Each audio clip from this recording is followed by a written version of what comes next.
I বাড়া, যেদিনকে তোর বাবা আমাকে 2 কাঠা জমি লিখে দেবে সেদিনকে তুই এই বাড়িতে ঢুকবি, তার আগে ঢুকবি না।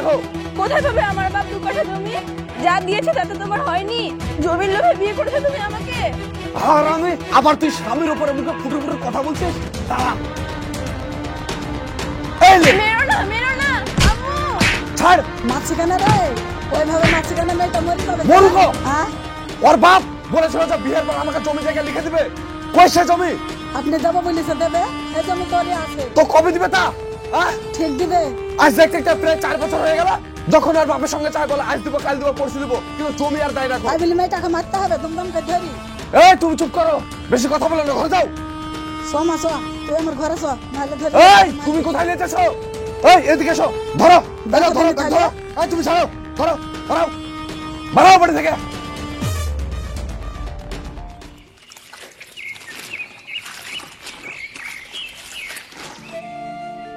আব্বা, ও আব্বা। কি হলো রে মা, তুই কাঁদছিস কেন? তোর তো যাওয়া 2 দিন হইলো, আবার দেখছি তুই কাঁদতে কাঁদতে বাড়ি চলে এসেছিস। তোর কি হয়েছে? ওই কুকুরের সাথে বিয়ে দিয়েছো, হারামিটা রোজ ধরে আমাকে মারে। তুমি বলেছিলে জায়গা জমি দিবা, এখনো দাওনি, তাই বাড়ি থেকে বের করে দিয়েছে আমাকে। তুমি যতদিন না জমি লিখে দিবা আমাকে বাড়িতে ঢুকতে দিবে না। তুই জামাইকে গালিগালাজ বেভাষায় কোনো খারাপ কথা বলিসনি তো? না আব্বা, আমি এগুলো কোনোদিনও করিনি, তাও আমাকে বাড়ি থেকে বের করে দিয়েছে। ও কি অবুঝ ছেলে রে ওয়া। আমার যত সয় সম্পদ আছে, আমার তো একটাই মেয়ে। আমি মরে যাওয়ার পর যত সয় সম্পদ ওই তো পাবে, তাও আমার মেয়েটাকে এইভাবে অত্যাচার করছে, ধরে ধরে মারছে। ওই জামাইয়ের সাথে তো আমার দেখা করার একান্ত দরকার। না আব্বা, কোনো দরকার নেই কুকুরের সাথে তোমার দেখা করার। না না, জামাইয়ের সাথে আমার একবার দেখা করতেই হবে। তুই কোনো চিন্তা করিস না মা, চল ঘরে গিয়ে বিশ্রাম কর।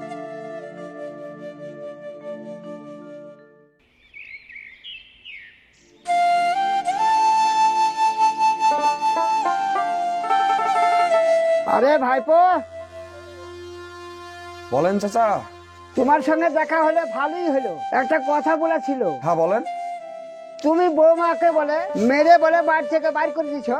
আর বলেন না, আজ বিয়ে হওয়া প্রায় 4 বছর হয়ে গেল। বিয়ের পরের দিনকে আমার শ্বশুরের কথা ছিল যে আমাকে 2 কাঠা জমি লিখে দেওয়ার কথা। আমি যখনই জমির কথা বলতে যাই তখনই বলে যে বাপ কাল লিও পরশু লিও তরশু লিও, ইয়াই করে আমাকে ঘুরায়। এ দেখেন তার জন্য এসব করা।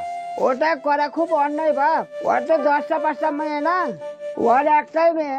ও মরে গেলে তো সব তোমাদেরই হবে। তোমার 60 বছর বয়স হয়ে গেল, সত্যি কথা বলতে চাচা বুদ্ধি তোমার আর হলো না।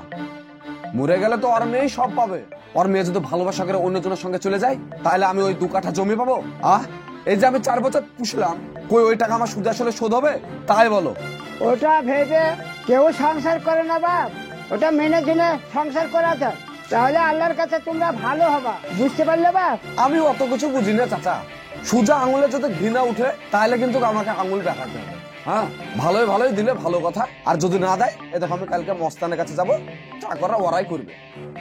তাহলে তোমার যেটা মনে লাগে সেটাই করো। আসছি বাপ।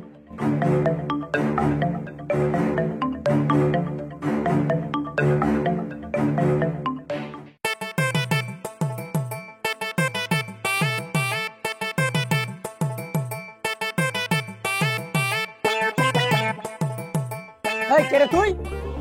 এই দাদা, আমি আপনার কাছেই আসলাম। ও তো বল, তোর জন্য কি সেবা করতে পারি?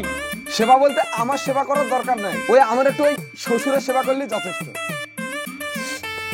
তো আমাদের যে রুলস গুলো আছে সেগুলো জানিস তো? কিরকম রুলস একটু বলেন। যেমন তো ধর, ওই হাফ মার্ডার করলে 40,000 টাকা খরচা হবে, আর ফুল মার্ডার করলে 30,000 টাকা, আর ভয় ভয় দেখালে 10,000 টাকাতে হয়ে যাবে। এবার চয়েস কর কোনটা করবি। দাদা, ওই মার্ডারের থেকে হাফ মার্ডারের রেটটা একটু বেশি হয়ে গেল না? তোর হাফ মার্ডারের রেট এই কারণেই বেশি, ওই আমাদেরকে হেজরে ফেজরে দিতেই সব টাকা শেষ হয়ে যায়, ওই জন্য হাফ মার্ডারের রেটটা একটু বেশি। আর যদি ভয় দেখাস, ওই তো বললাম 10,000 টাকাতে হয়ে যাবে। তাহলে দাদা ও একটু ভয় দেখেই চলে আসবেন। আচ্ছা তো বল, কবে যাবো তোর শ্বশুর বাড়ি? এই এখন গেলে তো খুব ভালো হয় আমার। এইভাবে তো হয় না, আমার খাতাটাও খুলে দেখতে হবে কবে আমার দিন ফাঁকা আছে, কারণ অনেক বাড়িতে তো যেতে হয়। তাহলে কাল যাই তো শ্বশুর বাড়ি? হ্যাঁ, কাল গেলে হবে। তাহলে তুই এক কাজ কর, আমার অফিসে যা, একটা লোক বসে আছে, ওখানে তুই টাকাটা জমা করে চল যা। আচ্ছা। হ্যাঁ যা। এই দে।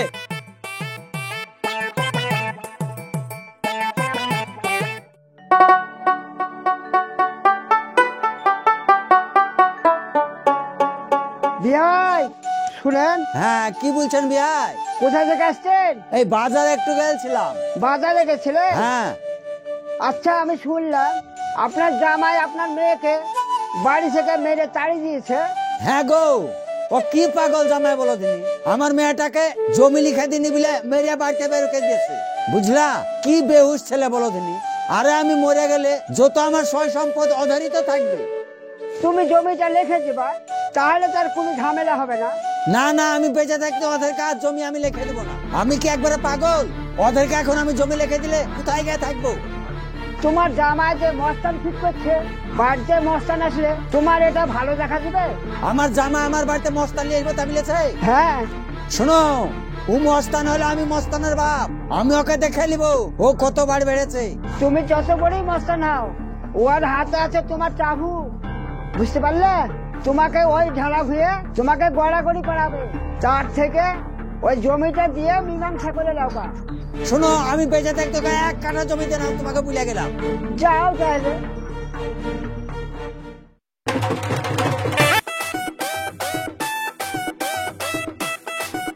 বাড়িতে কেউ আছেন? কে গো তোমরা? আপনার নাম আফজাল? হ্যাঁ। আচ্ছা, আপনার জামাই যে আপনাকে মারার লেগে আমাকে পাঠালো, তো আপনাকে কোথায় মারবো বলেন তো? আপনাকে দেখেই তো আমার মায়া লাগছে। আমার জামা আমাকে মারতে লোক পাঠাইছে, ওর এত বড় সাহস! ওকে এতদিন আমি ভালো ভালো ভেবেছিলাম, কিন্তু আমাকে এখন খারাপ চেহারাটা আমার দেখাতে হবে। ও খুব বাড়া বেড়ে গেছে। আরে চাচা, আমি তো আপনার জামাইয়ের মুখে যেটা শুনলাম, আমি তো দেখছি আপনার জামাই তো বেশি বাড়েনি, এখন তো দেখছি আপনি বেশি বেড়ে গেছেন। এই ফালতু ফালতু আপনারা 2 কাঠা জমিতে ঝামেলা করছেন, আর আমাকে আপনার বাড়িতে কষ্ট করে আসতে হচ্ছে। ওই 2 কাঠা জমি আপনার জামাইয়ের নামে লিখে দিলেই তো পারেন। ওই মাথা খারাপ জামাইকে আমি জমি লিখে দিব ভেবেছিলাম, কিন্তু এখন আর দিব না। আমার মেয়েটাকে বিনা দোষে বাড়ি থেকে মেরে বের করে দিয়েছে, আর ওকে আমি জমি লিখে দিব? আরে চাচা, 2 দিন বাদ দিয়ে পটল তুলবেন, আপনার জমি জায়গা সবই তো পড়ে থাকবে। ওর মানে আপনার পাগল জামাই যে তো বুঝছে না, ওই 2 কাঠা জমি লিখে দিলেই তো পারেন, অন্তত আপনার মেয়েটা তো সুখে থাকবে। তা না আপনারা ফালতু ফালতু জামাই শ্বশুর ঝামেলা করছেন, আর মিডিল খানে আমরা বিপদে পড়ে যাচ্ছি। জামাইকে বলে দেখা, আমি এক কাঠা জমি লিখে দিব না, ও যা পারবে করবে আমার উপর। এ চাচা, এইবার কিন্তু ধৈর্যের বাঁধ ভেঙে ফেলছেন। এখন যে আপনাকে শান্ত মেজাজে কথা বললাম, নেক্সট টাইমে না শান্ত মেজাজে কথা বলবো না, ডাইরেক্ট শুট করে এখানে ফেলে রেখে দেবো, কথা যাতে মাথায় থাকে। চালাই, তোরা যা পারিস করে নিস। ওই এর পরের বার যদি বাড়িতে আসতে হয় না, দেওয়ালে ছবি টাঙিয়ে দেবো, কথাটা যেন মনে থাকে।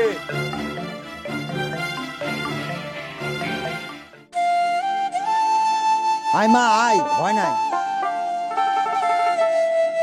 জামাই বাপ বাড়িতে আছো?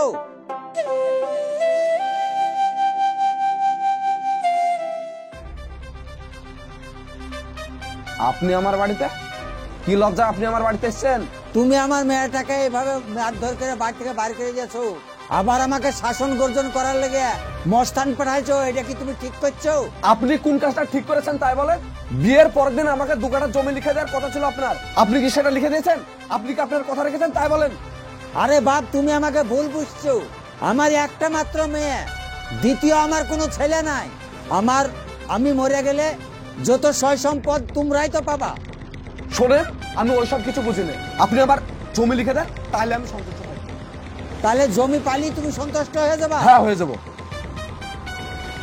তাহলে এই দেখো লাও, আমার সমস্ত জমির এই দেখো দলিল পত্র তোমাকে দিয়ে দিলাম। তোমার যদি এই জমি নিয়ে আমার মেয়েটাকে সুখ শান্তি দিতে পারো তো সুখেই থাকো, কিন্তু বাপ আমার মেয়েটাকে এভাবে অত্যাচার করো না। এই দেখো আমার একমাত্র মেয়ে, এই মেয়েটা যদি কিছু হয়ে যায় তো বাপ আমাকে দেখার কেউ নাই, একবার আমি সর্বহারা হয়ে যাব। তোমার অনেক আত্মীয় আছে তোমাকে দেখবে, কিন্তু আমাকে দেখার কেউ নাই। তো বাপ আইলি সন্তুষ্ট যখন হবা, লিয়ে লাও, দিয়ে আমার মেয়েটাকে একটু সুখে শান্তিতে রেখো। মা তাহলে তুই থাক, আমি বাড়ি গেলাম। চলো মা, ঘরে চলো।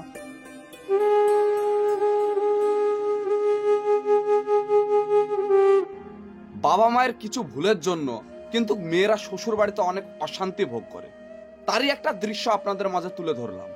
বিয়ের সময় আপনার জামাইকে আপনি কি দিবেন কি দিবেন না সেটা সঙ্গে সঙ্গে মিটমাট করে নেওয়ার চেষ্টা করবেন, কারণ হতে পারে আপনার একটি কথা খেলাফের জন্য আপনার মেয়ে সারা জীবন অশান্তি ভোগ করছে। সো ভালো থাকবেন, সুস্থ থাকবেন, দেখা হচ্ছে আপনাদের সঙ্গে আবার নেক্সট ভিডিওতে।